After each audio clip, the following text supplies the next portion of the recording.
I remember the precise moment my faith in the Emperor began to die. Not instantly, mind you. Faith rarely vanishes in a single moment. Rather, it erodes like a cliff face battered by a relentless sea until one day the foundation simply gives way. My name is Jorvan Krael, once Commissar of the 117th Cadian Regiment. I say once, for that title holds no meaning here. Titles, ranks, honors, these are all constructs of civilization, and I am no longer in a civilized realm. The stench hits you first. Always the stench. Blood and excrement and sweat, all mingling into a miasma so thick it feels like drowning. The air itself becomes a weapon against your senses, an invisible toxin that never abates. The brain eventually adjusts, of course. The human mind has remarkable adaptability, even to the most grotesque conditions. This is both our greatest strength and most terrible weakness. I awoke in darkness, not complete darkness, mind you, but the sickly green glow of fungal light that passes for illumination in orcish domains. My head throbbed with pain, blood caking my scalp where the blow had landed. The operation had gone wrong, catastrophically so. What was supposed to be a simple raid against an isolated orc outpost had turned into an ambush. How they knew we were coming, I still do not know. Intelligence failure, perhaps. Or treachery. In war, either is equally likely. The floor beneath me was metal, grating, rusted and slick with substances I chose not to contemplate. Above, a roof of corrugated metal sheets haphazardly welded together, creating a cacophony of dripping sounds as condensation gathered and fell. Around me, the moans and whimpers of other prisoners, though I could not see them in the gloom. The chamber was vast, I could sense that much, with row upon row of cages stretching into shadows. "Commissar?" A voice, barely a whisper, from somewhere to my right. "Commissar Krael, is that you?" I turned toward the sound, wincing as pain shot through my neck. A face emerged from the darkness, haggard and bruised but recognizable. Trooper Varun, one of my regiment's scouts. His left eye was swollen shut, dried blood tracking down his cheek like rust-colored tears. "Report, Trooper," I said automatically, my voice hoarse from thirst. A bitter laugh escaped his lips. "Report? With respect, sir, there is nothing to report. The mission is lost. The platoon is dead. We are prisoners of the Greenskins." "How many survived?" I asked, ignoring his insubordination. In our current circumstances, protocol seemed a distant concern. From what I could tell, maybe 20 of us. The rest were killed in the ambush or executed after capture. The orcs seemed to find it amusing to make examples of the officers. You were spared because you were unconscious. They prefer their entertainment conscious. Entertainment, the word hung in the air like a curse. Even then, I did not truly understand what it meant to be entertainment for the orcs. That knowledge would come later, and with it, the first cracks in my faith. The sound of heavy footsteps interrupted our conversation, metal clanging against metal as something massive approached. Instinctively, we both retreated to the far corners of our respective cages. The footsteps stopped, and a guttural laugh echoed through the chamber. "New meat awake," a voice growled, thick with the crude accent of the Greenskins. A face appeared before my cage, green skin gleaming in the dim light, small red eyes glinting with cruel amusement. Not the biggest orc I had seen, but still massive compared to a human, muscles bulging beneath scarred skin. Yumi whiffed a fancy hat. "You special," the boss says. "You last longer than others, maybe." I remained silent, maintaining what dignity I could muster. The Commissar's Handbook contains no chapter on proper conduct when captured by Xenos. The standard doctrine is simple, if impractical, fight to the death. Capture is not an option officially acknowledged. Yet here I was, very much captured, very much alive. The orc grinned, revealing a row of jagged metal teeth. "Silent type, eh? Dat change soon. All Umis talk in da end. Or scream. Screaming good too." He laughed again, a sound like rocks in a metal drum. "Food soon. You fight good, you eat good. You fight bad, You still eat, but maybe lose some bits first." With that cryptic statement, he moved on, checking other cages, occasionally prodding the occupants with a crude metal rod that sparked with electrical discharge when it made contact. The screams that followed each touch were a dreadful chorus. What did he mean? Fight for food? I asked Varun when the orc had moved beyond earshot. "You will see soon enough, Commissar," he replied, his voice hollow with resignation. "They do not simply feed us. That would be too civilized, too practical. Everything with the orcs is spectacle, competition. They make games of our suffering." Before he could elaborate further, a deafening klaxon sounded, the noise reverberating painfully off the metal walls. The reaction from the prisoners was immediate and disturbing. Some curled into fetal positions, covering their ears and rocking back and forth. Others stood at attention, eyes wide with anticipation or terror. Varun simply closed his eyes and began muttering what sounded like a prayer. The far end of the chamber was suddenly illuminated as massive doors ground open, revealing a circular pit below. The floor around the pit was crowded with orcs of various sizes, all shouting and gesticulating wildly. Betting, I would later learn, betting on us, on our lives, our pain, our degradation. One by one, cages were detached from their moorings and lowered toward the pit. Inside each, a prisoner, some struggling frantically, others oddly calm, accepting their fate with a resignation that I would come to understand all too well. As each cage reached the bottom, it opened, depositing its occupant into the arena. In the center of the pit sat a mound of what appeared to be meat, rancid and crawling with maggots, but meat nonetheless. The game became immediately clear. Fight for food. Fight other prisoners. Fight for survival. I watched in horror as men who had once been comrades turned on each other with feral intensity. These were Imperial guardsmen, trained to stand shoulder to shoulder against the enemies of mankind. Yet here they were, reduced to animals, tearing at each other for scraps. And the orcs, how they roared their approval, throwing objects into the pit, sometimes aiming at specific prisoners, sometimes simply adding obstacles to the grim contest. "The first time is the hardest," Varun said quietly beside me. "You still remember who you were, what you stood for. The second time is easier.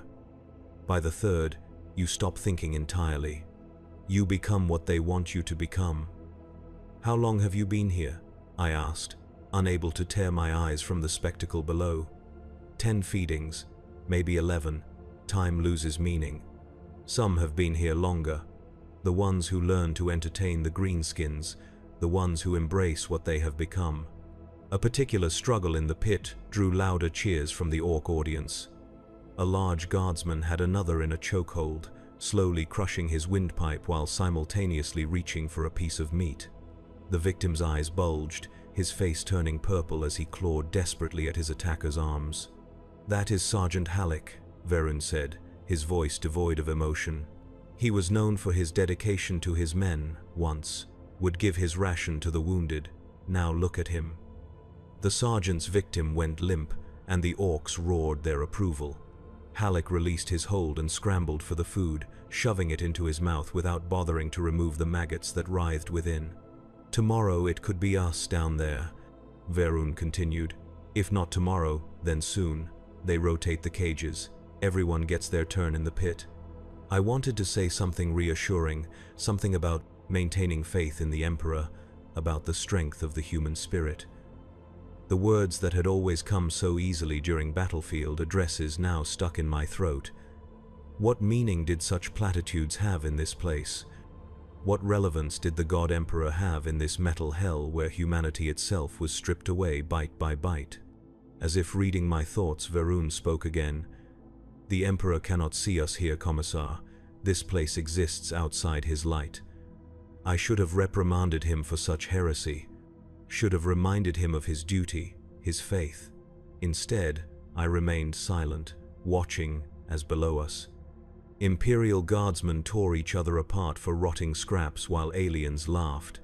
That night, lying on the cold metal grating of my cage, listening to the moans of the wounded and the occasional bellowing laugh of an orc guard, I found myself unable to pray.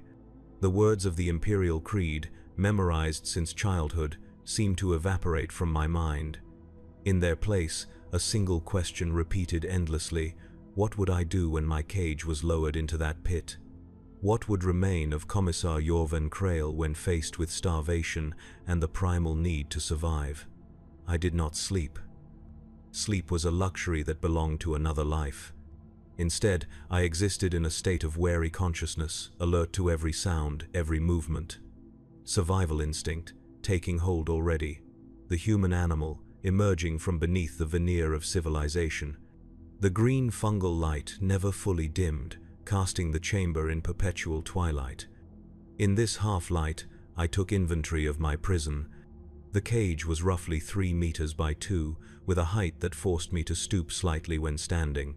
The bars were a hodgepodge of metal, some clearly scavenged from Imperial vehicles, others of unknown origin, all welded together with the crude effectiveness characteristic of orcish construction. Not pretty, but functional, solid. My captors had stripped me of my uniform jacket, bolt pistol, and power sword. Of course, the symbolic items of my office, my commissar's cap and red sash, were also gone, likely claimed as trophies. I still wore my black uniform trousers and boots, though the latter had been relieved of their hidden blade compartments. My identification tags still hung around my neck, the Imperial Aquila pressed against my chest like a small, cold reminder of a world that seemed increasingly distant. Across from me, Varun had managed to find sleep, his breathing steady, occasionally interrupted by small, whimpering sounds. To my left, an empty cage, its previous occupant perhaps one of those I had witnessed in the feeding pit. To my right, a figure sat motionless, facing away from me. As if sensing my attention, the figure turned. It was an elderly man, his face a web of wrinkles and scars, white beard matted with dirt and blood. His eyes, however, were startlingly clear, intense blue orbs that seemed to glow in the dim light. "The Commissar awakens," he said, his voice surprisingly strong for his apparent age. "I wondered when you would join our little community." "You know who I am?" I asked, a wheezing sound that might have been a laugh. "Everyone knows the Commissar, the man who shoots cowards, the embodiment of Imperial justice. Tell me, Commissar, where is your justice now?" I did not answer. There was no answer to give.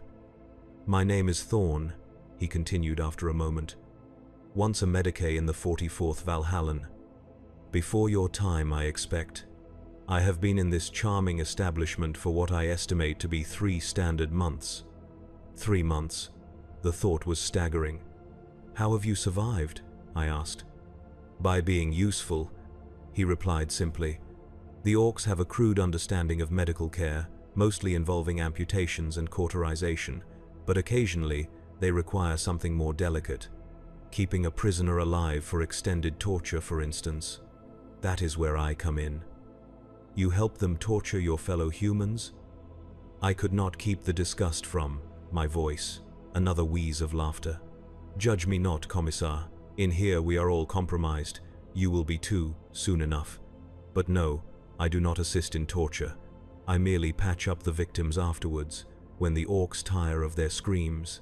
I extend their suffering, yes, but also their lives. Sometimes long enough for what you might call a merciful end." The implication was clear. Euthanasia. Mercy killing. Another crime to add to the list of heresies I was witnessing. Another violation of Imperial law that, in this context, seemed almost like compassion.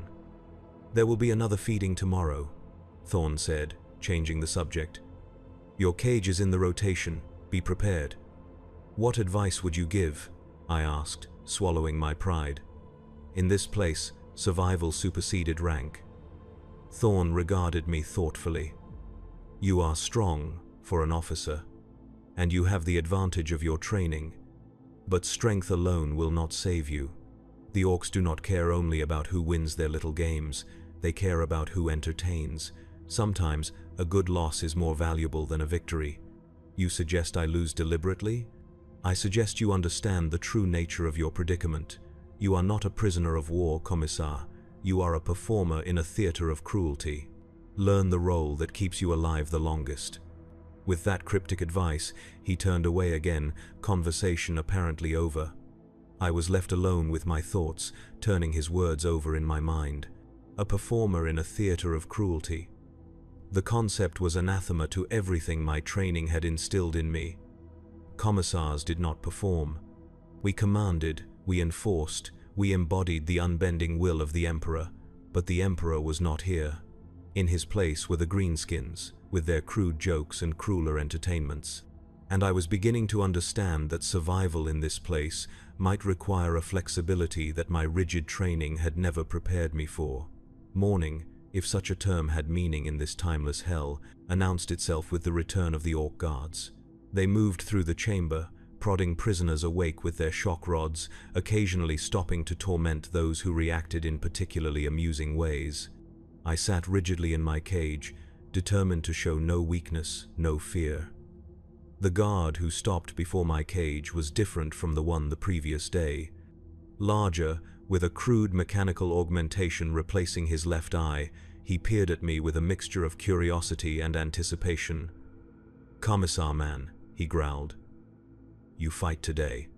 Boss says make it good show, or you end up as squig food." He leaned closer, metal eye whirring as it focused. "I bet many teeth on you. You win, maybe I bring extra food later. You lose, I cut off fingers one by one." With that encouraging speech delivered, he moved on, leaving me to contemplate the additional pressure of orcish gambling on my survival. Beside me, Thorn stirred. "An honor," he said dryly. "Grimtooth himself has taken an interest in you. He is one of the boss's lieutenants. His favor can be valuable, if dangerous." I was about to inquire further when the now familiar klaxon sounded, signaling the beginning of the feeding ritual. Around us, prisoners reacted with the same mixture of terror and resignation I had observed the day before. Varun was awake now, his face set in grim determination. "Your turn today, Commissar," he said. "Remember, they want a show. Give them what they want, and you might survive." "And sacrifice my dignity in the process," I replied bitterly. A sad smile crossed his face. "Dignity? Look around you, sir. There is no dignity here. Only survival." Before I could respond, my cage gave a violent lurch. The sensation of falling was brief but intense, my stomach seeming to rise into my throat as the cage descended toward the pit. Around me, other cages were similarly in motion, containing the day's chosen performers. The noise hit me first as my cage approached the level of the orc spectators, a wall of sound, cheering, jeering, the clashing of crude weapons against metal surfaces. The smell came next, the stench of orcish bodies, a pungent mixture of sweat, fungus, and machine oil that somehow cut through even the omnipresent reek of the prison. My cage touched down on the floor of the pit with a jarring impact. Across from me, 3 other cages landed in similar fashion. I recognized one of the occupants, Corporal Deshin, a heavy weapons specialist from 3rd Platoon. The others were strangers to me, though their Imperial Guard uniforms, tattered and filthy as they were, marked them as comrades. A particularly large orc, his massive body covered in elaborate scars and crude tattoos, stepped forward to the edge of the pit. He wore what appeared to be a necklace made of human fingers, and his tusked mouth was set in a permanent leer. "Today special," he bellowed, his voice carrying easily over the crowd noise. "We got Commissar man Big Boss Umiye who shoots his own boys. Now we see if he good at fighting or just good at killing scared Umis." The crowd roared its approval, and I felt a surge of hate so pure it momentarily overwhelmed my fear. I silently vowed that if I somehow survived this ordeal, this particular orc would die by my hand. With a grinding sound, the doors of our cages swung open. For a moment, none of us moved, each taking the measure of the others, of the arena, of our odds. In the center, as before, sat a pile of meat, this time accompanied by a few containers that might have held water. The orc leader laughed at our hesitation. What waiting for? Fight or no food? Maybe no fingers either. He made a cutting motion across his hand that needed no translation. Corporal Deshin was the first to move, sprinting toward the food pile with surprising speed for a man who had been imprisoned and malnourished. One of the strangers followed suit, while the third backed against the wall of the pit, clearly hoping to avoid conflict entirely. I stepped cautiously from my cage, assessing the situation. The pit was approximately 15 meters in diameter, its floor packed earth mixed with what looked disturbingly like dried blood. The walls rose about 5 meters to where the orcs gathered, high enough to prevent escape, low enough to give the spectators a good view. Scattered around the arena were various objects, clearly placed there deliberately: a length of chain, a splintered piece of wood, a jagged metal shard. Weapons, of a sort, or at least implements that could be used as such. Another aspect of the entertainment. Deshin had reached the food pile and was struggling with the other prisoner, who had made a dash for it. They grappled awkwardly, each trying to secure some portion of the meager feast while denying the other. The orcs above howled with laughter at the spectacle. The third prisoner, seeing the others distracted, had begun edging toward one of the improvised weapons, the metal shard. A strategic thinker, that one. I found myself automatically analyzing his movements, his posture, identifying him as the most dangerous of my opponents, and they were opponents now, not comrades. The reality of the situation settled on me with crushing finality. To eat, I would have to fight. To survive, I might have to kill men who, in another context, I would have led into battle, would have died to protect. I became aware that the crowd noise had shifted, focusing on me. My inaction was drawing attention, and not the kind that would keep me alive. The orc leader was pointing at me, saying something that was drowned out by the general cacophony, but the meaning was clear enough. Do something, or something would be done to me. I moved toward the grappling pair at the food pile, not yet committed to a course of action but knowing I needed to participate in some fashion. As I approached, Deshin gained the upper hand, delivering a vicious elbow to his opponent's temple that sent the man sprawling. The corporal turned to face me, a piece of meat clutched in his fist, his expression a mixture of triumph and wariness. "Stay back, Commissar," he warned, voice ragged. "I respect your rank, but I will fight for this." "I have no wish to fight you, Corporal," I replied, keeping my distance, hands visible and non-threatening. "Perhaps we can share the resources, maintain some semblance of unit cohesion." A bitter laugh escaped him. "Unit cohesion? Look around you, sir. There is no unit here. There is only hunger. And entertainment," I said, gesturing subtly toward the watching orcs. "They expect us to tear each other apart. Every moment we cooperate denies them the spectacle they crave." Uncertainty flickered across his face, the military mind responding to a logical argument from a superior officer. For a moment, I thought I might have reached him, might have found a small victory against our captors. Then the metal shard took him in the back. The third prisoner, the strategic thinker I had noted earlier, had circled behind while we conversed. Now he twisted the makeshift blade, opening the wound further before yanking it free. Blood sprayed across the dirt as Deshin fell to his knees, the piece of meat tumbling from his nerveless fingers. The orcs erupted in appreciative roars. This was the violence they had been waiting for, the true entertainment beginning. I reacted instinctively, years of combat training taking over. As the attacker lunged toward me, I sidestepped, catching his wrist and using his own momentum to propel him past. He stumbled, off balance, and I delivered a precise strike to the back of his knee, dropping him to the ground. The metal shard fell from his grasp, and I kicked it away before he could recover it. He scrabbled in the dirt, trying to regain his feet, but I was on him quickly, a knee in his back, pinning him down.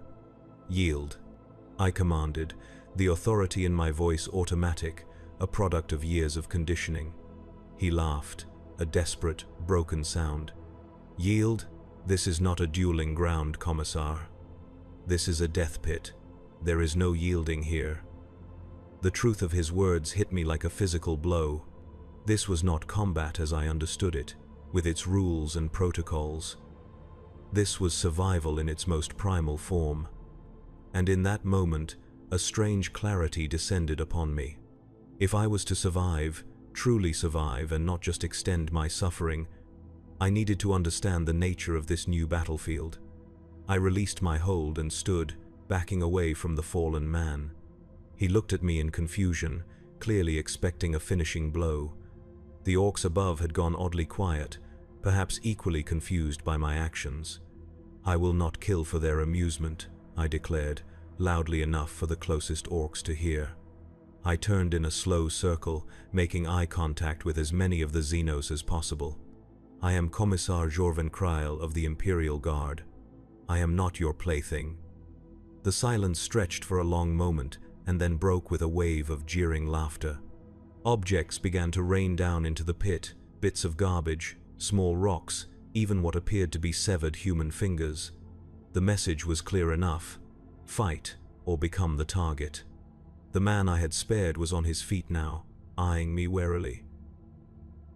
Deshin lay motionless where he had fallen, whether dead or merely unconscious, I could not tell. The fourth prisoner, who had lost the initial grapple for food, had retreated to a corner of the pit, nursing what appeared to be a broken arm. I stood my ground as the bombardment continued, refusing to provide the violence the orcs craved. It was a small defiance, likely futile, but in that moment it felt vitally important. Some fragment of my identity as a commissar, as a human being, demanded this stand. The large orc leader bellowed something, and the rain of objects ceased. He pointed at me, then made a throat-cutting gesture. Two smaller orcs immediately detached from the crowd, vaulting down into the pit with surprising agility. Each carried a crude but effective-looking blade, and their intentions were unmistakable.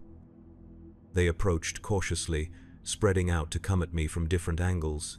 I turned slowly, keeping them both in view, aware that my chances against two armed orcs were virtually non-existent. Still, I would not die cowering. I took up a defensive stance, hands raised, feet planted firmly. "Come then," I said quietly. "Let us finish this." The orcs charged simultaneously, faster than their bulk would suggest possible. I dodged the first, using his momentum against him as I had with the human attacker, but the second caught me with a glancing blow across the ribs. Pain flared, hot and immediate, but the wound was not deep. I spun away, creating distance, reassessing. The crowd was fully engaged now, shouting what I assumed were encouragements to their fellows in the pit. The orc I had dodged rounded on me again, blades slashing in wild arcs. I retreated before the onslaught, looking desperately for some advantage, some weapon or strategy. My back hit the wall of the pit. No further retreat possible. The orcs closed in, confident now, enjoying the hunt. I tensed, prepared to launch myself in one final, hopeless attack. And then the most unexpected thing happened. The metal shard that had killed Deshin embedded itself in the eye of the nearest orc. The creature bellowed in pain, dropping its blade and clutching at the wound. The second orc turned in confusion, only to receive a length of chain whipped across its face. My rescuer was the fourth prisoner, the one with the apparently broken arm. The arm, it seemed, was very much functional, a ruse perhaps, or simply not as damaged as it had appeared. He wielded the chain with practiced skill, keeping the remaining orc at bay while backing toward me. "Commissar," he said without taking his eyes off his opponent, "I believe a strategic withdrawal is in order." I scooped up the blade dropped by the wounded orc. "Agreed, though our options appear limited." "There is always an option," he replied cryptically. Then, raising his voice to be heard by the spectators, "Is this the best you can offer? 2 runts against Imperial soldiers. Where is the sport in that?" The tactic was immediately clear. Appeal to the orcish love of challenge, of proving strength against worthy opponents. It was a gamble, but one born of desperate circumstances, and remarkably, it seemed to work. The crowd's mood shifted, some now jeering at the orcs in the pit rather than at us. The large leader silenced the crowd with a bellow. He studied us thoughtfully, or as thoughtfully as an orc's brutish features could manage. Then he grinned, revealing metal fangs interspersed with rotting natural teeth. "Umi's got fight," he declared. "Maybe too good for feeding pit, maybe good enough for real fight." This last statement drew a roar of approval from the assembled greenskins. At some signal I did not catch, more orcs descended into the pit. These did not attack, however, but rather secured the wounded one and began ushering us back toward our cages. My unlikely ally and I exchanged glances but offered no resistance. Whatever came next, it had to be preferable to being gutted in the dirt for the crime of refusing to kill a fellow guardsman. As my cage was hoisted back to its position among the others, I caught a glimpse of the orc leader watching me with what almost seemed like interest. Not the casual interest of a being observing a curiosity, but the calculated interest of a predator assessing potential. I had survived the feeding pit, but I had a sinking feeling that what awaited me now might make me wish I had not. When I returned to my place in the suspended cages, Thorn was watching me with an expression I could not quite read. Verun seemed relieved, though he tried to hide it behind military stoicism. "You survived," Thorn stated simply, "and made quite an impression, from what I could see." "I refused to kill for their entertainment," I replied, the adrenaline of combat now fading, leaving me shaky and acutely aware of the cut in my side. Not deep, but painful, and in these unsanitary conditions, potentially dangerous. "Yes," Thorn nodded. "A noble stand, and one that may have inadvertently saved your life, at least for now. The orcs respect strength, even when it takes the form of defiance." "What did the leader mean by a real fight?" I asked, pressing a hand against my wound to slow the bleeding. Thorn's expression darkened. "The arena. It is where they send prisoners they deem worthy of greater tests. Some survive for a time, becoming favorites of the crowd. Most do not last beyond their first match." "Match against what?" "Other prisoners. Captured Xenos. Squigs. Whatever the orcs find amusing on a given day." He paused, studying me. "You are injured. Show me." I hesitated, then lifted my shirt to reveal the wound. Thorn examined it from his cage, eyes narrowed in professional assessment. "Not life-threatening, if infection is prevented," he concluded. "And there lies the problem. In this place, even a scratch can fester and kill." As if summoned by our conversation, an orc appeared, different from the guards I had seen previously. Smaller, hunched, with what appeared to be crude medical implements hanging from a belt around his waist. A pain boy, I realized, the orcish equivalent of a medicae. He stopped before my cage, head tilted in curiosity. "Big boss says fix up, Commissar man. Need good shape for big fight." Thorn spoke up from his cage. "The wound requires cleaning and stitching. I can guide you through the procedure." The pain boy glanced at him, snorting dismissively. "Old Umi think pain boy need help? Grotok know how fix. Cut off bits that bad, sew up rest. Simple." "The wound is minor," Thorn persisted. "No amputation required, merely antiseptic and sutures." "No fun that way," Grotok grumbled, but he seemed to accept the advice. My cage door was unlocked, and I was roughly hauled out. 2 guards appeared to escort me, shock rods at the ready should I attempt resistance. I had no such intention.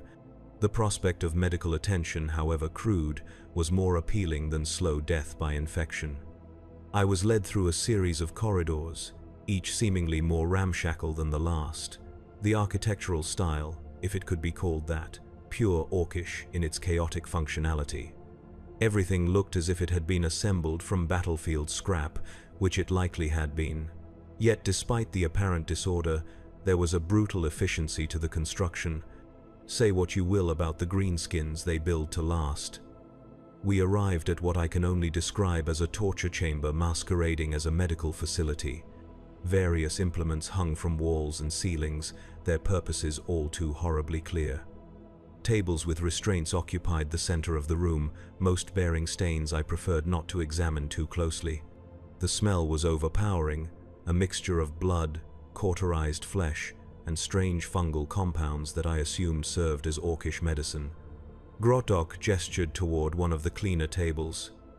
Sit. No squirm. Squirming means Grodok miss. Cut wrong bits. I complied, perching on the edge of the table while the pain boy rummaged through a collection of containers, eventually producing a viscous green substance that bubbled ominously. Good medicine, he declared, dipping a filthy cloth into the mixture. Kill bad stuff, hurt lots, but umie tough, yes? Before I could respond, he pressed the cloth against my wound.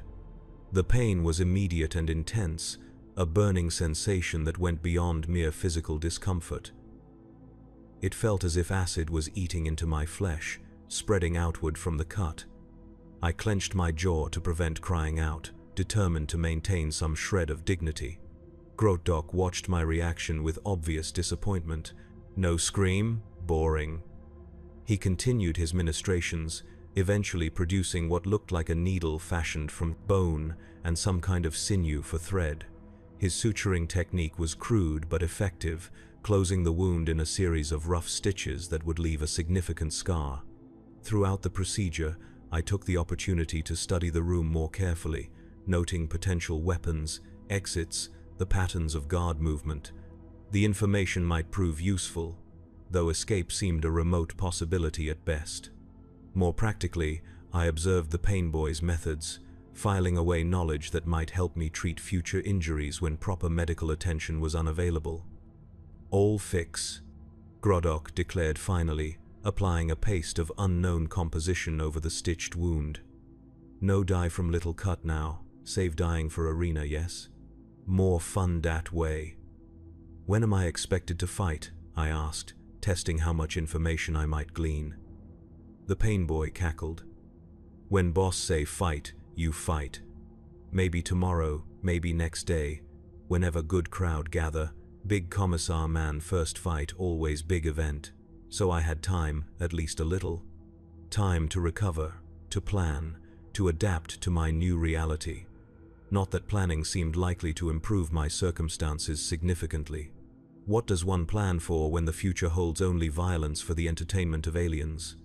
As I was escorted back to my cage, I passed other prisoners in various states of injury and despair.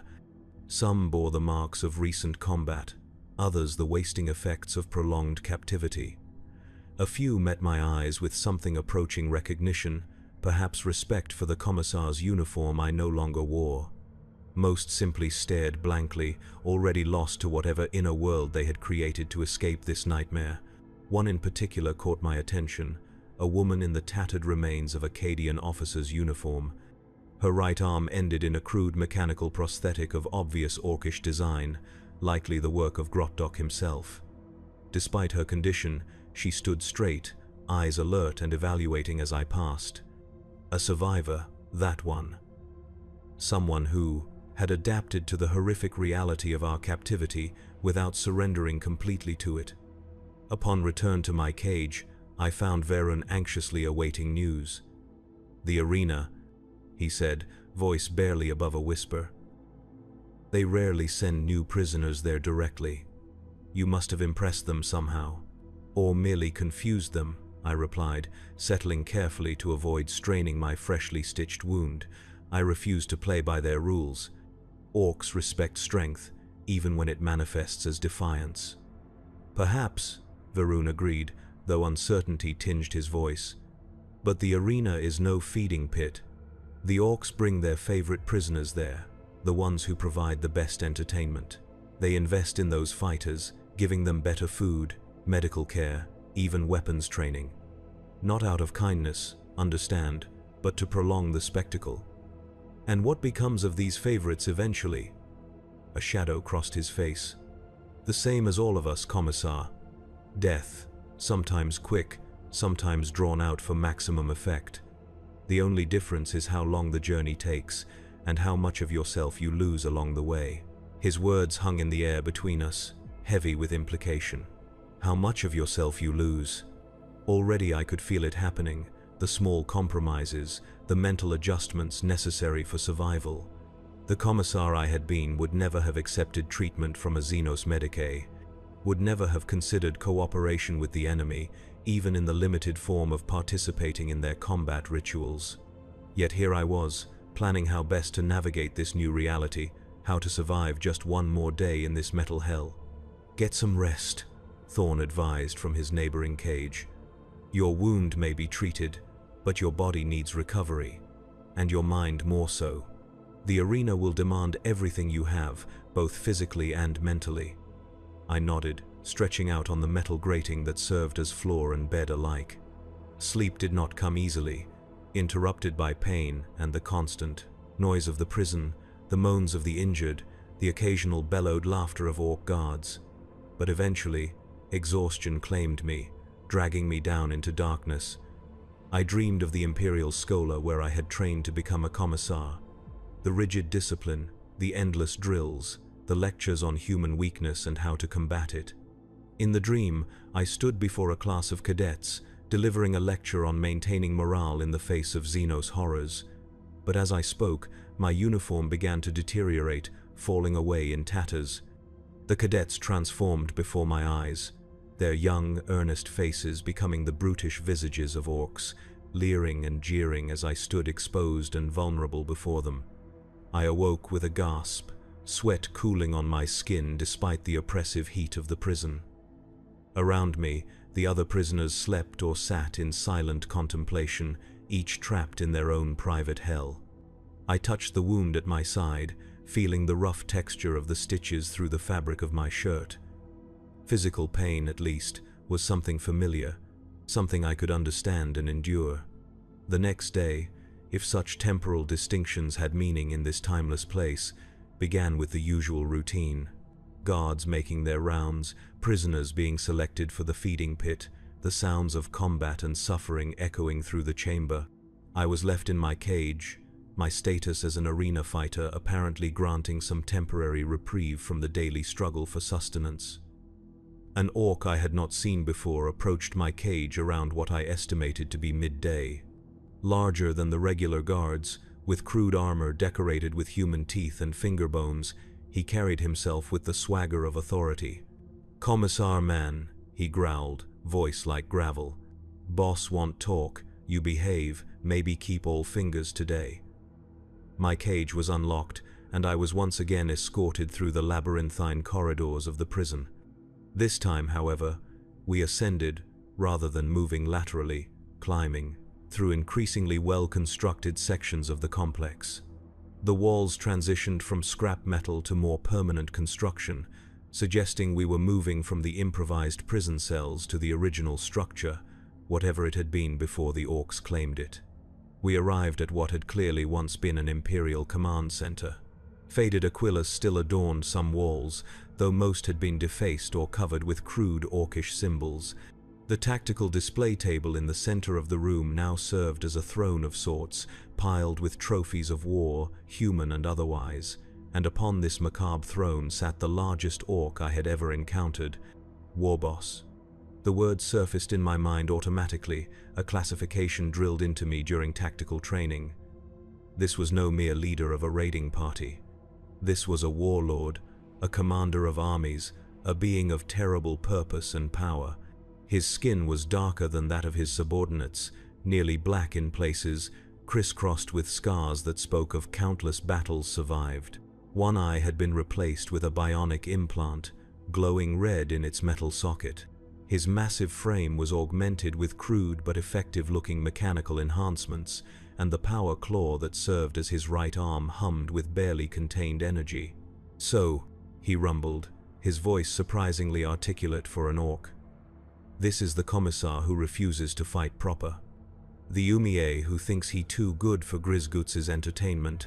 I stood as straight as my injuries would allow, meeting his bionic gaze without flinching. "I am Commissar Jorvin Kryl, servant of the God Emperor of mankind. I do not perform for Xenos amusement." A deep, rumbling laugh emanated from the war boss. "All Umis perform, Commissar man. Some just take longer to learn their part." He leaned forward, the throne creaking under his massive weight. "You fought my boys in the pit. Fought good, but didn't kill when kill was easy. Why?" The question caught me off guard. I had expected, Threats, perhaps torture, not philosophical inquiry from an orc warlord. "I will not kill my own kind for your entertainment," I replied after a moment. "That is not war. It is not even sport. It is merely cruelty." "Cruelty?" Grisgut seemed genuinely puzzled by the concept. "Is fighting, is proving who's strongest, is Orky way." "It is not my way."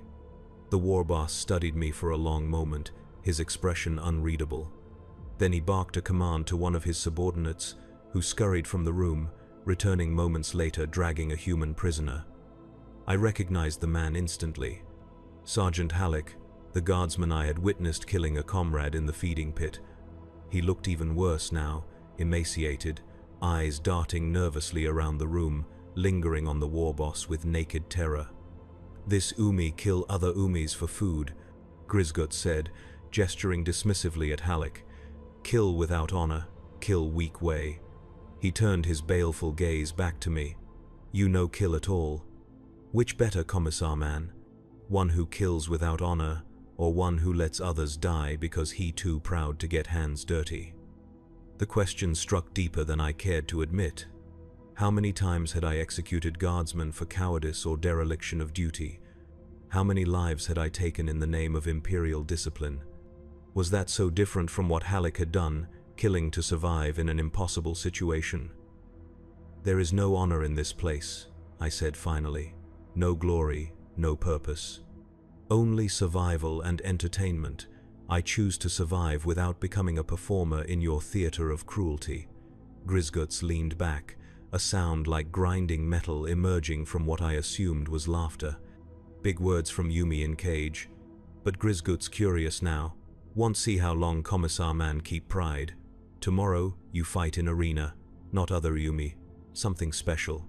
Something worthy of Commissar."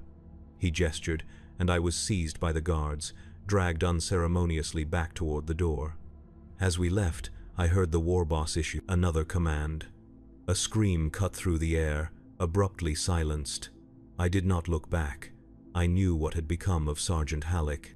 The return journey to my cage was conducted in silence, my mind racing with possibilities, none of them pleasant. What special opponent awaited me in the arena? What fresh hell had the war boss devised to break my resolve? When I was roughly shoved back into my cage, Thorn and Verun looked up expectantly, clearly burning with questions. I recounted my audience with the war boss as concisely as possible, including the fate of Sergeant Halleck. "The arena tomorrow," Verun whispered, fear evident in his voice. "Against something special. Emperor protect you, Commissar." "The Emperor seems distinctly absent from this place," I replied, more bitterness in my tone than I had intended. "I will have to rely on more immediate resources." Thorn nodded approvingly. "Pragmatism, the first step toward survival. What resources do you have, Commissar? Inventory them. Physical, mental, spiritual. Leave nothing unconsidered." I took his advice, systematically cataloging my assets. Physically, I was in better condition than most prisoners, thanks to the rigorous training regimen commissars maintained even during extended deployments. The wound in my side was painful but no longer life-threatening. Mentally, I had the tactical training of the Schola Progenium, the ability to analyze combat situations quickly and effectively. Spiritually, I paused at this juncture, uncertain how to proceed. The faith that had once burned so brightly within me seemed diminished now, a guttering candle rather than a roaring flame. The words of the Imperial Creed no longer sprang readily to mind. In their place, doubt, questioning, a growing suspicion that the universe was far more cold and indifferent than the ecclesiarchy would have us believe. "You hesitate at the spiritual," Thorn observed, his perception uncomfortably acute. "The crisis of faith, I have seen it, in many who pass through this place. Even the most devout eventually question why their God has abandoned them to such suffering." "The Emperor tests us all," Verun interjected, though his tone lacked conviction. "Our faith is proven through tribulation." "A comforting thought," Thorn replied, not unkindly. "But consider this. If the Emperor tests us through suffering, what then is the difference between his methods and those of the dark gods? Do they not also offer pain as the path to enlightenment? Such talk bordered on heresy, the kind I would have executed a guardsman for uttering in my previous life. Now, it merely prompted further questioning in my own mind. What purpose did this suffering serve? What lesson could be learned from being forced to fight for the amusement of Xenos? I was spared from pursuing this uncomfortable line of thought by the arrival of food, if the slop pushed through the cage bars could be dignified with such a term. Still, it was sustenance, and I consumed it mechanically, knowing I would need all the strength I could muster for whatever awaited me in the arena. That night, sleep eluded me entirely. I spent the hours in meditation, a practice taught at the Schola to clear the mind before battle. I visualized various combat scenarios, potential opponents, strategies for victory or at least survival. But without knowing what I would face, the exercise felt hollow, a futile attempt to prepare for the unknowable. Morning announced itself with increased activity among the guards, an air of anticipation evident in their movements. Today was a spectacle day. Today, a commissar would fight in the arena. The thought was clearly exciting to the greenskins, whose love of violence was matched only by their love of novelty. I represented both. 4 guards came for me, more than previously, suggesting either respect for my potential as a threat or the importance of the event. Perhaps both.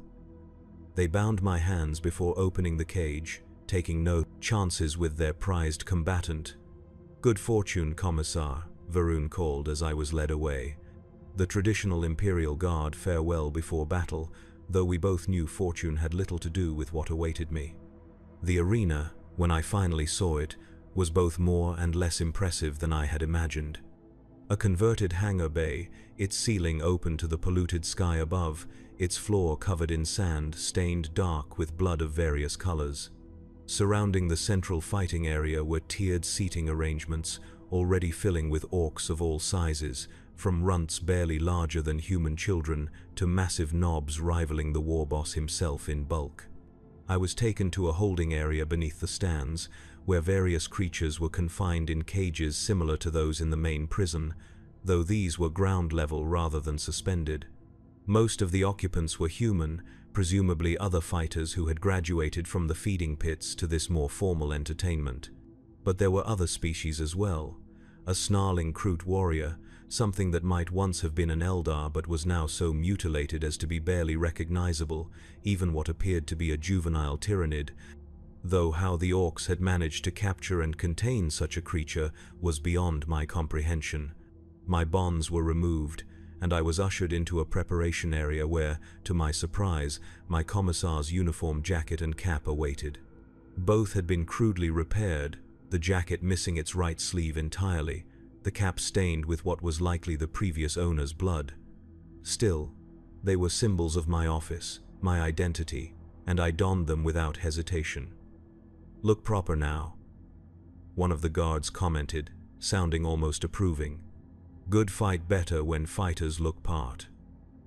A weapon rack stood against one wall, containing an assortment of Imperial Guard issue equipment, likely scavenged from the battlefield where I had been captured. I was directed to select one item. My hand hovered over a las gun briefly before moving on. In close quarters combat, a bayonet would serve better than a ranged weapon with limited ammunition. I selected a combat knife, testing its edge and weight. Serviceable, if not ideal. A klaxon sounded, and the crowd noise above increased dramatically. The guard gestured toward a ramp leading up to the arena floor. "Go," he said simply. "Fight good, die good. Either way, make good show." I ascended the ramp with measured steps, forcing myself to move deliberately rather than rushing or hesitating. The noise hit me like a physical force as I emerged into the open arena, a wall of sound composed of shouts, jeers, and the clashing of weapons against armor or shields. The crowd, seeing my commissar's uniform, reached new heights of excitement. In the center of the arena stood the war boss, Grizguts, his massive form even more imposing in the open space. He raised his power claw for silence, and remarkably, the crowd obeyed, the noise dropping to a low murmur of anticipation. "Today," Grizguts bellowed, his voice carrying effortlessly to the furthest reaches of the stands. "We got special fight.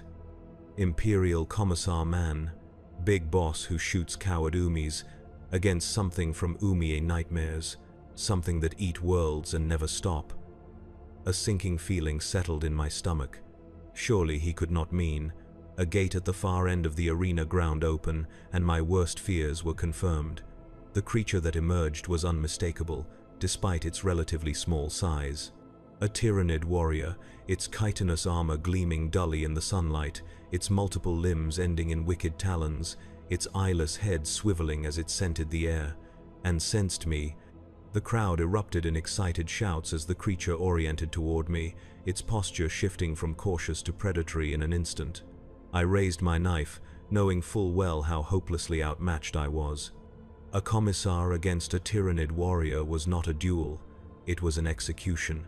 Grisguts retreated to a downs, a protected observation platform, his booming laugh audible even over the crowd noise. "Fight, start now," he declared, "no end until one dead." The Tyrannid charged, covering the distance between us with frightening speed. I dodged its initial rush, rolling across the sand and coming up in a defensive crouch. The creature recovered quickly, more quickly than something its size should have been able to, pivoting to face me again. I circled warily, knife held low and ready, searching for weaknesses. The Tyrannid's carapace appeared damaged in several places, likely from previous arena fights, or perhaps its original capture. One limb moved slightly out of sync with the others, suggesting an injury not fully healed. Vulnerabilities, but how to exploit them with only a combat knife. The creature charged again, but this time I stood my ground, waiting until the last possible moment before sidestepping. As it passed, I slashed at the damaged limb, feeling the knife connect with something softer than carapace. Ichor sprayed across the sand, and the Tyrannid screeched, a sound that vibrated painfully in my skull. The crowd roared its approval, and I was reminded that this was not merely combat for survival. It was performance. The longer I lasted, the more entertainment I provided, the more value I had to my captors. It was a sickening calculus, but one I could potentially use to my advantage. The Tyrannid circled more cautiously now, wary of my blade. I used the moment's reprieve to scan the arena more thoroughly, looking for anything that might serve as an additional weapon or tactical advantage. The sand was littered with debris from previous contests, bones both human and Xenos, fragments of armor, the occasional glint of metal. The creature lunged again, this time feinting to draw my dodge before changing direction. I anticipated the maneuver, having fought similar opponents during my service, though never so directly or with such poor equipment. I parried a talon with my knife, the impact numbing my arm to the shoulder, and delivered a kick to the Tyrannid's injured limb. It staggered momentarily, and I pressed the advantage, slashing at its face, aiming for the sensory organs I knew existed beneath the armored carapace. The knife scored a hit, drawing more ichor, but the Tyrannid retaliated with a sweep of its tail that caught me across the legs, sending me sprawling into the sand. I rolled immediately, barely avoiding the killing strike that followed. The talon embedded itself in the sand, where I had been a heartbeat earlier. I slashed at the limb, opening a wound that pulsed with alien fluids.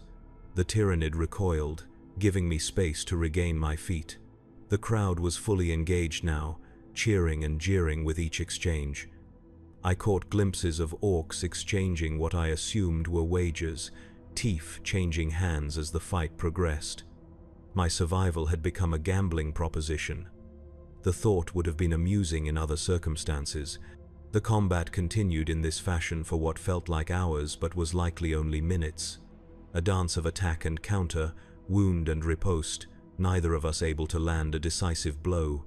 The Tyrannid was stronger, faster, better armed by nature, but I had intelligence, training, and most critically, experience fighting its kind. I knew the patterns, the tendencies, the weaknesses. Still, attrition would favor the Xenos. Its regenerative capabilities, even diminished by captivity, outstripped mine. Each exchange left me more battered, more fatigued, while the tyrannid seemed tireless, driven by instincts older than humanity itself. A misstep, a moment of fatigue-induced slowness, and I failed to completely avoid a slashing talon. Pain erupted along my left arm as the chitin edge opened a deep gash from shoulder to elbow. The crowd's excitement peaked at the sight of human blood, fresh roars of approval echoing through the arena. I retreated, trying to put space between myself and the increasingly aggressive tyrannid. It sensed weakness now, injury, the prospect of a kill. My options were dwindling rapidly. The knife, effective as it had been for defense, lacked the stopping power needed to bring down a creature of this size. My back hit something solid, a support pillar at the arena's edge. No further retreat possible. The tyrannid advanced deliberately now, savoring the coming kill in whatever alien way its species comprehended such concepts. I tightened my grip on the knife, determined to sell my life dearly if this was indeed the end. And then I saw it, half buried in the sand near my foot. The unmistakable shape of a frag grenade, likely dropped by a previous combatant, or perhaps deliberately placed as an element of chance in the arena battles. Either way, it represented my only real hope of survival. I lunged for it just as the tyrannid charged. My hand closed around the metal sphere as talons slashed across my back, tearing through the uniform jacket and into flesh beneath.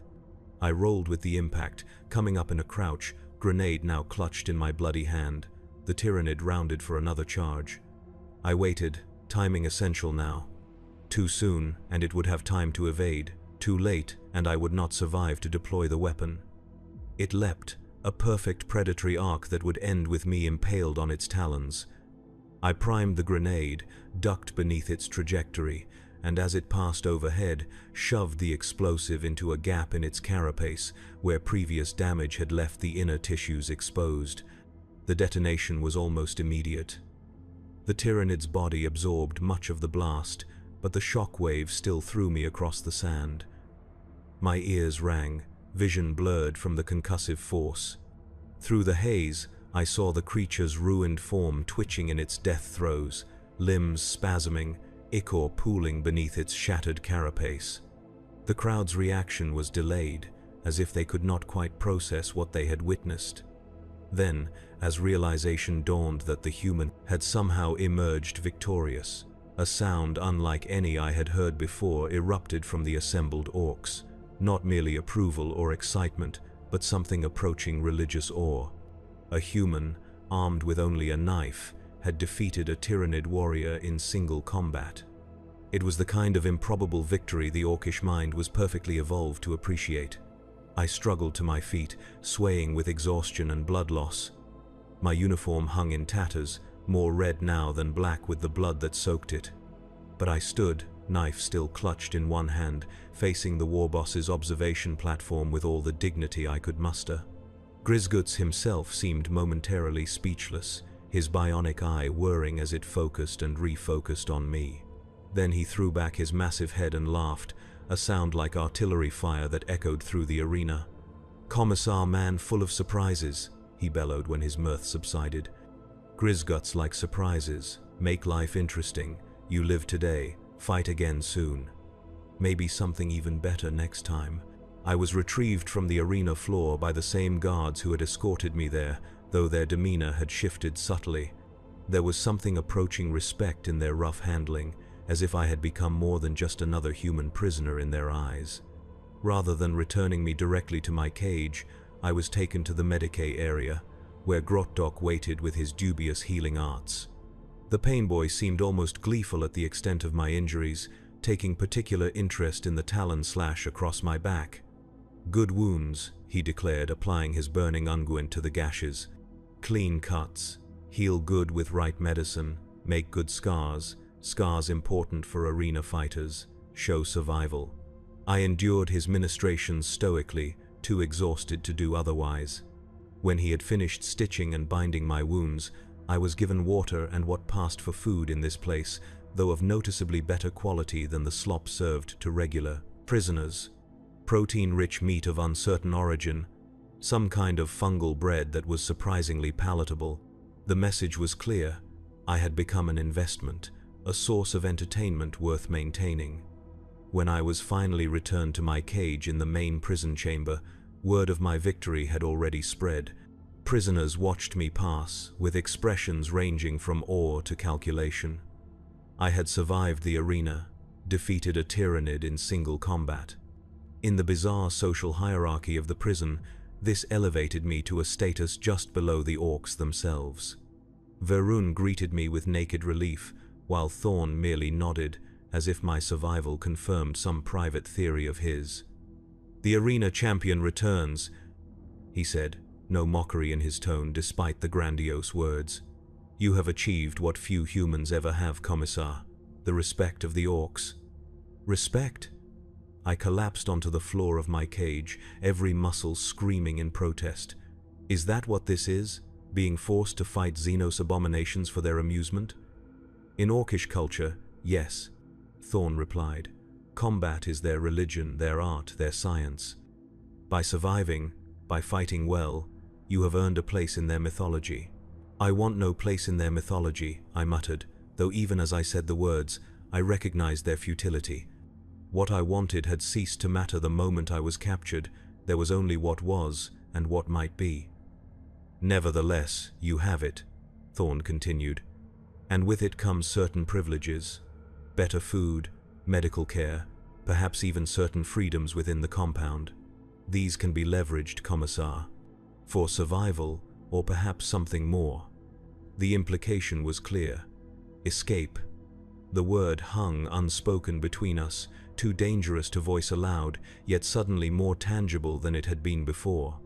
My new status might indeed create opportunities, openings in the otherwise impenetrable security of the prison. But at what cost? I had already compromised so much, participating in their blood, sports, accepting their crude medical care, consuming their food. Each concession chipped away at my identity as an Imperial commissar. How much could be sacrificed before nothing remained of Jorven Kryl but an empty shell, a performer in the Orcs' theater of cruelty? The days that followed established a new routine. I was fed regularly, given water that was almost clean, allowed periodic visits to a washing area where the worst filth could be removed. My wounds were checked by Grotdock, healing well despite the primitive nature of his treatments. And each day, I was taken to a training area where I was permitted to exercise, to maintain the physical condition that made me valuable as an arena fighter. It was during these training sessions that I encountered her again, the woman with the mechanical arm I had glimpsed during my first escort through the prison. Up close, I could see that she was indeed Cadian, the distinctive purple eyes marking her heritage unmistakably. The mechanical arm was cruder than I had initially thought, a painful-looking assemblage of scavenged parts that whirred and clicked as she moved. "Commissar Krail," she greeted me, her voice strong despite her obvious physical hardships. "Your reputation precedes you, the Tyrannid Slayer, they call you now." "And you are?" I asked, continuing my exercise routine, wary of showing too much interest. "Major Alara Ven, 89th Cadian," she replied, "or I was, before this." She gestured around us with her mechanical arm. "Now I am simply another performer in the arena." "How long?" 6 months, give or take. Time blurs after a while. She watched my movements critically. "Your form is good, but you favor your right side too obviously. In the arena, such tells can be fatal." I adjusted my stance, recognizing the validity of her observation. "You've survived 6 months in the arena. That suggests considerable skill." A ghost of a smile crossed her face. Skill, luck, and a willingness to become what is necessary to survive. The orcs appreciate innovation in combat. Predictability bores them, and bored orcs find new entertainment. We trained together after that, sharing techniques, strategies, observations about various opponents we had faced or might face in the future. Major Ven had encountered nearly every type of creature the orcs threw into the arena, from other human prisoners to xenos of various species, even some of the orcs' own feral squigs when other entertainment was lacking. During our sessions, always watched by guards but rarely interrupted, We spoke of other things as well, of the prison's layout, of the patterns of guard rotation, of the hierarchy among our captors, information gathering, disguised as casual conversation. Preparing, always preparing, though neither of us explicitly mentioned escape. I learned that the prison was part of a larger complex, a former Imperial outpost that had been overrun during the initial Orc invasion of the planet. The arena had once been a landing bay for shuttles, the feeding pit a storage area for supplies. The Orcs had simply adapted the existing structures to suit their own barbaric purposes. Major Ven had mapped much of the facility during her time as an arena fighter, the elevated status granting her more mobility than regular prisoners. She knew the schedules of guard changes, the locations of weapon stores, even the habits of the war boss himself. Grizguts is more intelligent than most of his kind, she told me during one session, her voice low to avoid being overheard. He understands the value of keeping certain prisoners alive, not just for entertainment but for information. He interrogates Imperial officers personally, extracting what tactical knowledge he can before sending them to the arena. To what end? I asked. Orcs are not known for strategic warfare. This group is different, more organized, more purposeful. Grizguts has ambitions beyond random violence. He studies his enemies, learns from them. It makes him more dangerous than the average war boss. The implications were disturbing. An Orc leader capable of strategic thought, of adapting Imperial tactics to his own forces, could pose a threat far beyond the usual greenskin warbands. Such information would be invaluable to Imperial command, if it could be delivered. Another motivation for escape. Then, not merely personal survival, but duty. The thought brought a strange comfort, a connection to the commissar I had been before captivity. Duty had always been my North Star, my guiding principle. Perhaps it could be again. Weeks passed in this fashion, training, healing, gathering information. I fought twice more in the arena, once against a captured Kroot mercenary, once against a pair of human prisoners who had earned the Orcs' displeasure. I survived both encounters, though not without cost. New scars joined the old, both physical and mental. The guilt of killing fellow humans, even in self-defense, added to the weight I carried. Through it all, the plan took shape. Not just an escape, but something more ambitious. A strike against our captors, a message to the war boss that humans were not merely entertainment to be used and discarded. Major Ven and I were the principal architects, but others were cautiously brought into our confidence. Thorn, with his medical knowledge, a former tech priest who had knowledge of the facility's systems from before its capture, even one of the human trustees who had earned limited freedom by serving the Orcs as a translator. The opportunity came during what the Orcs called a Wa festival, a celebration of battle that involved prodigious consumption of fungus beer and ritualized combat among the greenskins themselves. Security would be reduced as many guards participated in the festivities, and those remaining would likely be less attentive than usual. The plan was simple in concept, though complex in execution. Major Ven and I, as arena fighters, had access to the training area and its limited supply of weapons. During our scheduled session, we would overpower the reduced guard detail, acquire their weapons, and proceed to free as many prisoners as possible. The former tech priest believed he could access the original Imperial security systems, using them to seal certain areas of the complex and potentially contact any Imperial forces in range. Success was far from assured. Even with reduced numbers, the Orcs were formidable opponents, and an alarm would bring reinforcements quickly. But the alternative was continued captivity, continued degradation, until we either died in the arena or became so transformed by our experience that death would be a mercy. The appointed day arrived with the strange inevitability of long-planned operations. I awoke feeling oddly calm, the familiar pre-battle clarity settling over my mind. My wounds had healed as well as could be expected given the circumstances, and my strength had largely returned. I was as ready as I would ever be. When the guards came for my training session, I noticed immediately that there were indeed fewer than normal, and those present showed signs of recent celebration, movements slightly sluggish, attention not fully focused. A good omen, if one believed in such things. Major Ven was already in the training area when I arrived, going through a series of exercises with her mechanical arm, which had been recently adjusted by Grimdark to allow greater dexterity.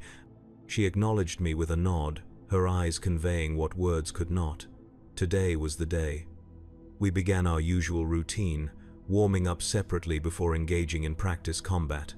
The guards watched with the same bored attention they always did, having seen this performance many times before. Slowly, we worked our way toward the equipment rack where practice weapons were stored. Not ideal for actual combat, being blunted or weakened to prevent serious injury during training, but better than bare hands. The signal was a specific phrase, chosen for its innocuous nature. "The Emperor's mercy comes in many forms," I said as we circled each other, practice blades at the ready. Major Ven nodded almost imperceptibly, and we moved. I threw my blade at the nearest guard, the blunted metal still capable of causing distraction if not serious harm. As he raised his arm to deflect it, I was already upon him, driving a knee into his abdomen, where the crude armor left a gap. He doubled over, and I struck the back of his neck with clasped hands, a killing blow made possible by the guard's poor positioning. Across the room, Major Ven had engaged the second guard with similar efficiency, her mechanical arm proving surprisingly effective as a bludgeoning weapon. The metal fist connected with the orc's jaw, shattering tusks and sending the creature staggering backward. She followed up with a flurry of strikes to vulnerable points, her knowledge of orcish physiology evident in each precisely placed blow. Within moments, both guards lay dead or incapacitated. We stripped them of their weapons, crude but functional shooters and sluggers, along with the key mechanisms that would open the prisoner cages. Time was now our enemy. The bodies would be discovered at the next guard check, if not before. "The security control room first," Major Ven said, checking the ammunition in her newly acquired shooter. "Then the cell blocks." I nodded agreement, and we moved out, keeping to the shadows as much as possible. The corridors were less populated than usual, many orcs having gathered in the arena for the WARG celebrations. Those we did encounter were dispatched quickly and quietly, their bodies hidden where possible to delay discovery. The security control room was located near the Warboss's command center, a fact that added significant risk to our plan. But it was essential, both for freeing the other prisoners and for any hope of contacting Imperial forces. We approached cautiously, listening for any sound that might indicate occupancy. 2 guards stood outside the door, more alert than those we had encountered earlier. These were not the dregs of the warband, but trusted lieutenants, chosen for reliability. They would not be so easily surprised. Major Ven signaled her intent with hand gestures, indicating she would draw their attention while I circled behind. I nodded, understanding, and moved to position, using the irregular construction of the corridor for concealment. She stepped into view, still carrying herself like an arena fighter on her way to training. The guards tensed, shooter barrels rising to cover her. "Umi not supposed to be here," one growled. "Arena that way," he gestured with his weapon. "I was summoned," Major Ven replied, her voice steady. "Warboss wants information about next fight. Special entertainment for end of festival." The guards exchanged glances, uncertain. It was plausible enough. Grisguts did occasionally summon favored fighters for such purposes. The moment of hesitation was all I needed. I emerged from concealment behind them, firing both sluggers simultaneously. Orc physiology is remarkably resilient, but even the toughest greenskin cannot withstand multiple point-blank shots to the base of the skull. They fell without raising the alarm, and we dragged their bodies out of immediate view. The security room itself was unmanned, another stroke of fortune in a plan that needed all it could get. The former tech priest had described its layout accurately, the mixture of Imperial technology and crude orcish modifications, exactly as he had predicted. Major Ven stood guard at the door while I accessed the systems. Imperial security codes were designed to be memorable even under extreme stress. I entered the emergency override sequence the tech priest had provided, and was rewarded with the distinctive hum of systems responding. The display flickered, Imperial script replacing the crude Orcish symbols that had overlaid it. I initiated the cell block release sequence for the prisoner areas, while simultaneously activating the emergency beacon. If any Imperial forces were within range, they would receive the standard distress call. Whether they would respond was another matter entirely.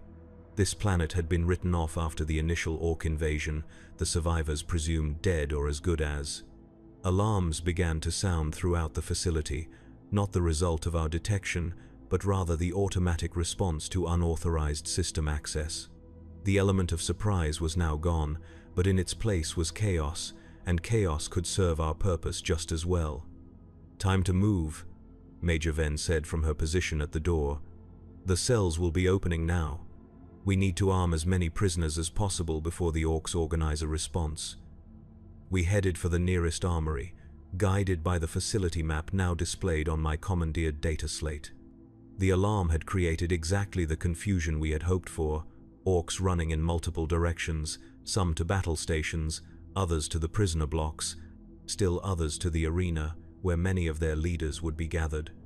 None paid particular attention to two armed figures moving purposefully through the corridors, just two more bodies in the growing chaos. The armory was guarded, as expected, but the defenders were looking outward for an approaching threat, not expecting an attack from behind. We eliminated them efficiently and accessed the weapons store. Inside was a treasure trove of Imperial equipment, captured during the initial invasion and subsequent raids. Lasguns, autoguns, even a few heavier weapons like flamers and melter guns. By now, prisoners were emerging from the opened cells, moving cautiously at first, then with growing confidence as they realized the opportunity being presented. The first group to reach us included Verun and Thorn, both looking shocked but determined. "Commissar," Verun greeted me, his voice thick with emotion. "We thought, when you did not return, that you had died in the arena." "Nearly," I replied, handing him a lasgun from the armory stores. But it seems the Emperor had other plans. Thorn accepted a weapon as well, examining it with the careful precision of a medicae inspecting a surgical tool. "I have not fired one of these in many years," he said quietly, "but I believe the necessary muscle memory remains." More prisoners arrived, and we distributed weapons and brief instructions. Not all would fight, I knew that. Some were too broken by captivity, too injured, or simply lacked the will. But many would, if only for the chance to die with a weapon in hand rather than for the entertainment of their captors. As the armory emptied, Major Ven and I prepared to move to the next stage of the plan. The primary goal was escape, to get as many prisoners as possible to the surface and potentially to an Imperial vessel if our distress call was answered. But I had a secondary objective, one I had not shared with the others: Grizguts. The war boss who had turned humans into entertainment, who had stripped away dignity and identity with the casual cruelty unique to his kind. Intelligence value aside, I wanted him dead, needed him dead in a way that transcended tactical considerations. It was personal now, a vendetta that would not be satisfied until I saw the light fade from his bionic eye. "You are thinking of going after him," Major Ven said, reading my expression with disconcerting accuracy. "It is a suicide mission, you know that." "I know," I acknowledged, "but some things must be done, regardless of the cost. Get the others out. If I succeed, I will follow. If not, ensure that what we learned here reaches Imperial command."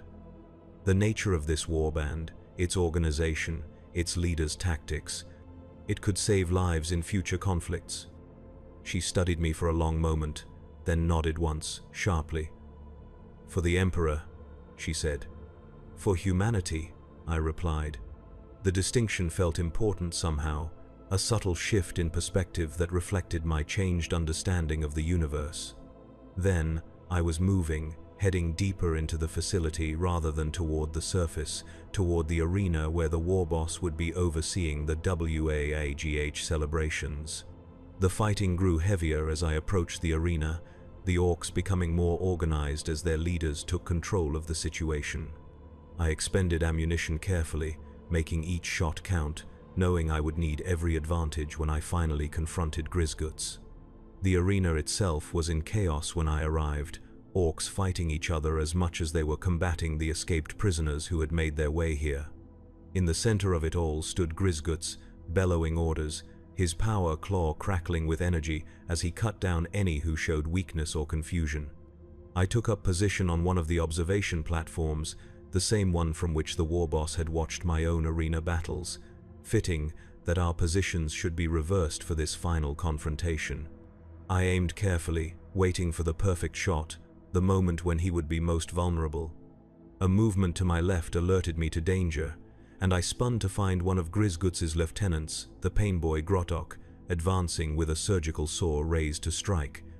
I fired instinctively, the shot catching him in the chest.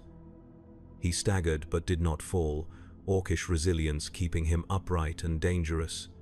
"Commissar man," he growled, a grotesque parody of a smile revealing metallic teeth. "Grottok fix you up, make you strong. This how you thank. Consider it the final payment for your medical services," I replied, firing again. This time he went down, green blood pooling beneath him. But the exchange had cost me precious seconds and revealed my position. Grizguts was looking directly at me now, his bionic eye whirring as it focused on my location. A grin split his brutish features, and he gestured with his power claw in what might have been a salute or a challenge. "Commissar man," he roared, his voice carrying over the battle noise. "Come down and fight proper. Show Grizguts if Umi still remember how to be soldier, not just arena pet." The taunt struck deeper than he could know, touching on doubts that had plagued me throughout my captivity. Had I indeed become what I despised, a performer in their theater of cruelty? Was I still a commissar in anything but name? There was only one way to answer those questions. I descended to the arena floor, keeping my weapon trained on the war boss, though I knew from experience that even multiple direct hits would not stop an orc of his size unless they struck a vital point. We circled each other in the center of the arena, just as I had circled so many opponents in this same blood-soaked sand. But this time, I was not fighting for the entertainment of aliens. I was fighting for vengeance, for justice, for some fragment of redemption. "Why you run, Commissar man?" Grizguts asked, his tone conversational despite the circumstances. "You good fighter, respected, could have become legend in arena." "I am not an animal to be caged," I replied, sighting down the barrel of my weapon. "Not entertainment for Xenos amusement, I am an Imperial commissar." He laughed, the sound like stones in a grinder. "You more than commissar now, you survivor, fighter. You learn what really important, not fancy titles or big speeches, just living through one more fight." There was a twisted wisdom in his words, a brutal truth I had come to understand during my captivity. In the end, stripped of ideology and identity, survival remains the most basic imperative. But it was not the only imperative, not for a human. We were defined by more than just the animal drive to continue existing. "There are things worth dying for," I said. "Principles that matter more than survival. That is what separates us from you." "Dying easy," Grizguts replied with a dismissive gesture. "Living with principles hard. You learn that in arena. How much of fancy commissar talk you throw away to live one more day?" The question struck home, echoing thoughts that had tormented me during the darkest moments of captivity. How much had I compromised? How much of Jorven Kryl, Imperial commissar, remained after all I had endured and done? But in that moment of confrontation, facing the architect of so much suffering, I found clarity. Yes, I had changed. Yes, I had compromised. But the core remained, the essential humanity that no amount of orcish cruelty could eradicate. "Enough talk," I said, raising my weapon. "Let us finish this as warriors." Grisguts roared his approval and charged, Power Claw leading, faster than anything his size had any right to move. I fired repeatedly, aiming for vulnerable points, the shots impacting with visible effect but not slowing his advance. I dove aside at the last moment, feeling the rush of air as the Power Claw passed inches from my head. Rolling to my feet, I continued firing, focusing now on his bionic eye, hoping to blind him at least partially. A lucky shot connected, and the eye exploded in a shower of sparks. Grisguts bellowed in pain and rage, swinging wildly now, his movements less coordinated but no less dangerous. I circled, looking for an opening, knowing that my ammunition was limited and running out rapidly. The opening came when he overextended on a Power Claw swing, momentum carrying him forward and exposing his back momentarily. I closed the distance instantly, pressing the barrel of my weapon against the base of his skull, and fired the remaining ammunition in a sustained burst. Even an Orc warboss cannot withstand such concentrated damage to a vital area. Grisguts staggered, then slowly collapsed to his knees, then face down in the sand. I stood over him, weapon still trained on his motionless form, waiting for any sign of life. There was none. Around me, the battle was turning. The escaped prisoners, armed and organized, were pushing back the Pharos, confused orcs. Without their warboss to direct them, the greenskins were reverting to their more chaotic nature, fighting individually rather than as a coordinated force. I became aware of a presence beside me. Major Ven, bloodied but very much alive, surveyed the fallen warboss with satisfaction. "The evacuation is proceeding," she reported. The distress signal was received by an Imperial Navy patrol ship in the neighboring system. Extraction vessels are inbound. "Casualties?" I asked, professional concern reasserting itself, significant but less than anticipated. The confusion worked in our favor. Many prisoners reached the surface armories and secured additional weapons. I nodded, suddenly aware of the profound exhaustion settling over me. The adrenaline of combat was fading, leaving behind the accumulated weight of captivity, of suffering, of survival. "It is over, then," I said quietly. Major Ven glanced at me sharply. "This engagement, yes, but the war continues. The Imperium will have need of experienced officers who understand how the enemy thinks, how they operate." The implication was clear. Return to duty, resume my role as commissar. Rejoin the endless conflict that defined human existence in this dark millennium. The path I had always expected to walk until death claimed me in service to the Emperor. Yet I hesitated. The man who had been captured, who had endured the arena and the feeding pits, was not the same man who would return. My understanding of humanity, of the enemy, of the nature of the struggle itself, had been fundamentally altered. Could I simply resume my former role as if nothing had changed? "You are thinking you cannot go back to what you were," Major Ven said, again displaying that unsettling perceptiveness. "And you are right. You cannot. But perhaps you can become something more useful, more effective because of what you have experienced." I considered her words as we made our way toward the extraction point. Around us, liberated prisoners moved with a mixture of disbelief and determination, many still clutching the weapons that had secured their freedom. Imperial forces had established a perimeter on the surface, Navy armsmen securing the area for the evacuation shuttles. As we boarded, I caught sight of Verun helping Thorn onto the craft, the old Medicae moving stiffly but with dignity intact. They had survived, as had I, changed, scarred, but alive. There was purpose in that survival, meaning to be found in continuing forward rather than dwelling on what had been lost. The sensation as the shuttle broke atmosphere was one I had experienced many times before, yet never with such profound relief. Below us, the Orcish prison dwindled to insignificance, just another blighted structure on a contested world. But its impact would remain, carried within each survivor, a transformation both terrible and profound. I found myself thinking of the feeding pits, of the moment when I had refused to kill for the entertainment of our captors. It had seemed like defiance at the time, a small victory against overwhelming circumstances. Now I recognized it as something more, a reclamation of humanity in the face of degradation. The beginning of a journey back from the abyss. The Imperial officer who debriefed me aboard the Navy vessel was brisk and professional, recording my account with the detached interest of one who had heard many such stories of survival against impossible odds. To him, I was simply another resource, a source of intelligence about enemy capabilities and behaviors. "Your insights on the warboss's tactical adaptations are particularly valuable," he commented, reviewing his notes. "Such organizational capability is unusual among orcs. We will adjust our strategic approach accordingly." "There is more," I said. "The human element. What happens to people when they are reduced to entertainment, to sport, how some break and others adapt, how thin the veneer of civilization truly, island."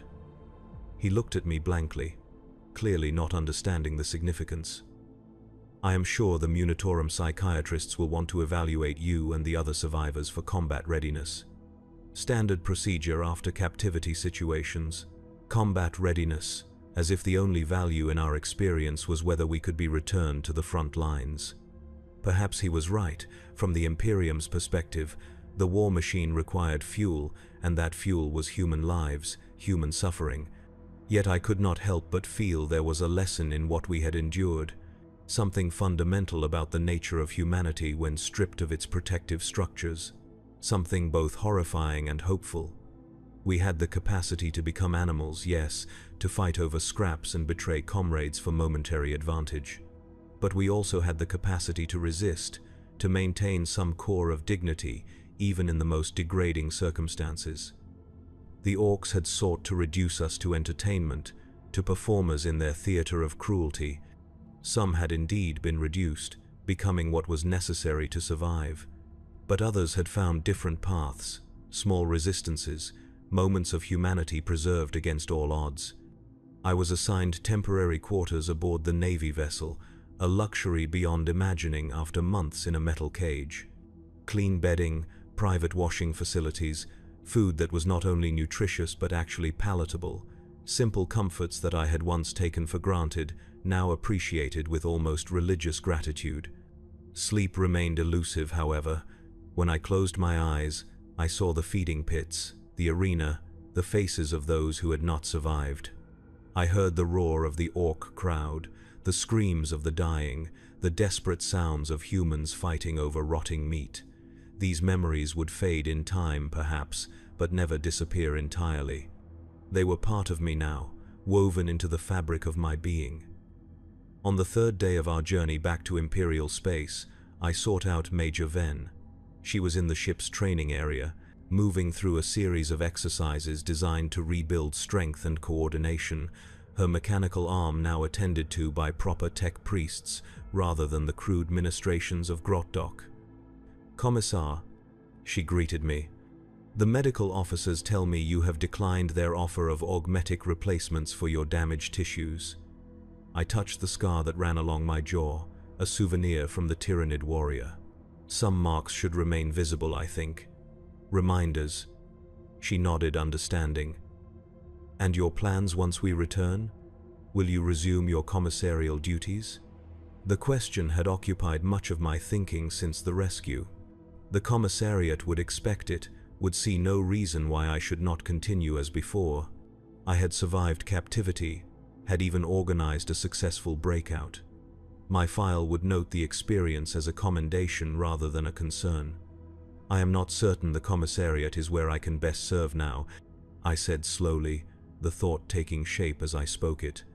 "My understanding of the enemy, of human response to extreme conditions, might be better utilized in special operations or perhaps intelligence analysis."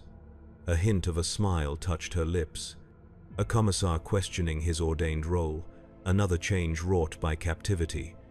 "Not questioning the importance of the role," I clarified.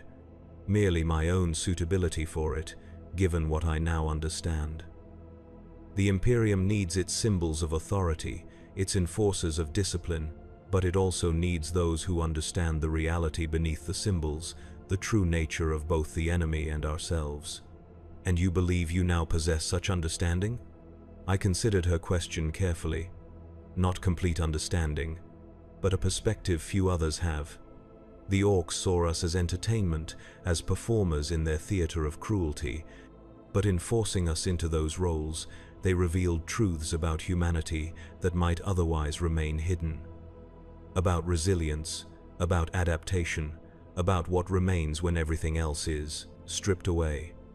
"And what does remain, Commissar Kryl?" she asked, her exercise forgotten as she studied me intently. "Choice," I said after a moment.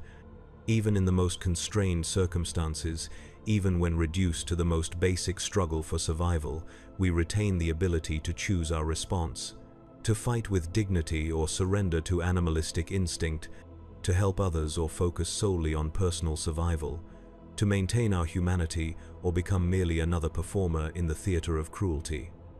She nodded slowly, a lesson worth learning perhaps. "Even at such cost." "Worth sharing as well," I added. "Which is why I have begun writing a report, not just on the tactical aspects of the Orc warband, but on the psychological impact of captivity, on the methods of resistance, on the patterns of survival, information that might help others who find themselves in similar circumstances." "The Commissariat may not look favorably on such focus," she warned. "They prefer their doctrine uncomplicated by psychological nuance." "Then perhaps my future lies elsewhere," I said. "The Ordo Xenos might value such insights.